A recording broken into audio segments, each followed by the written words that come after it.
ఇప్పుడే ఎన్గోల్డ్ బయర్స్ కి కాల్ చేయండి. మీ తాకట్టు బంగారం కష్టాలకి గుడ్ బై చెప్పండి.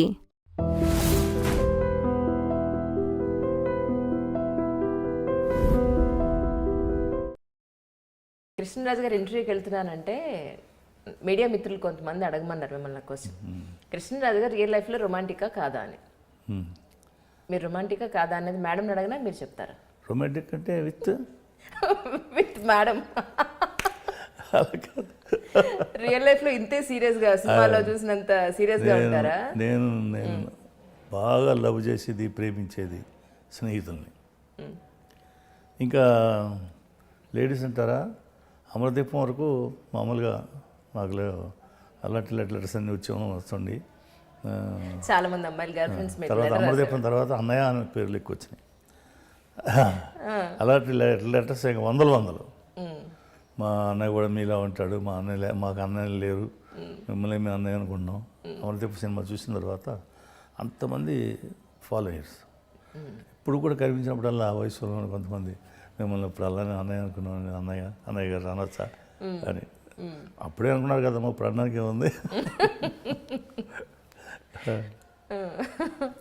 సో ఇప్పుడు ఎందుకు మేడంతో రొమాంటికా కాదా మీరు చెప్పలేదు. సరే హీరోయిన్స్ సరేలేండి, మేడంతో చెప్పండి ఏంటి మీరు రొమాంటికా కాదా అనేది. రొమాంటిక్ అంటే what you mean of it? Romantic అంటే ఇప్పుడు ఇన్ వాట్ వే అంటే ఏ పద్ధతిలో చెప్పాలి నాకు అర్థం కావట్లేదు. ఇప్పుడు ఫస్ట్ ఫిల్మ్ కృష్ణకుమారి, ఆవిడ నాకంటే 5 ఏళ్ళు పెద్ద, 6 ఏళ్ళు అప్పుడే. ఓకే.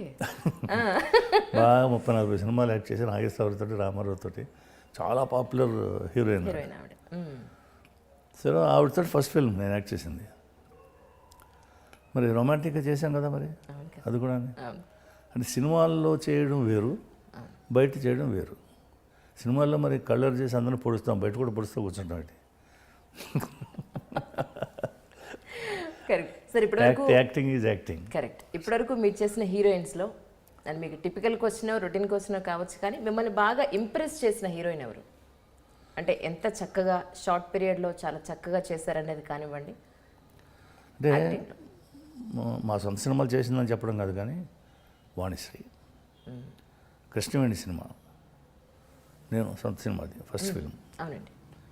నేను హీరో, ఆవిడ హీరోయిన్. అందులో చేసిన పెర్ఫార్మెన్స్ అనే విషయం మామూలు కాదు.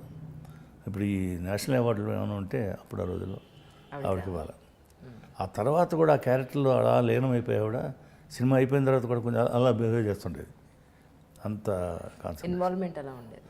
తర్వాత భక్త కన్నప్పలో కూడా ఆవిడనే హీరోయిన్. అసలు ఆ పెర్ఫార్మెన్స్ కానీ టైంలో టక్కన సినిమా మామూలుగా మాడుతూ వచ్చి ఆ క్యారెక్టర్లో ఆ డైలాగ్ చెప్పడంలో కానీ, ఎక్స్ప్రెషన్స్లో కానీ డైరెక్టర్ ఊహించిన దానికంటే ఎక్కువ. అది ఆవిడ వాణిశ్రీ. అంటే సావిత్రి గారు అంటే నాకు బాగా ఇష్టం ఆర్టిస్ట్ కంటే, నేను మామూలుగా ఫ్యాన్గా, అభిమానిగా. ఆ తర్వాత మళ్ళీ వాణిశ్రీని ఆర్టిస్ట్గా నేను గౌరవించాను. ఆ తర్వాత మళ్ళీ నెక్స్ట్ జయసుధ. అంటే ఆ లెవెల్ సావిత్రి గారు, వాణిశ్రీ గారు, జయసుధ.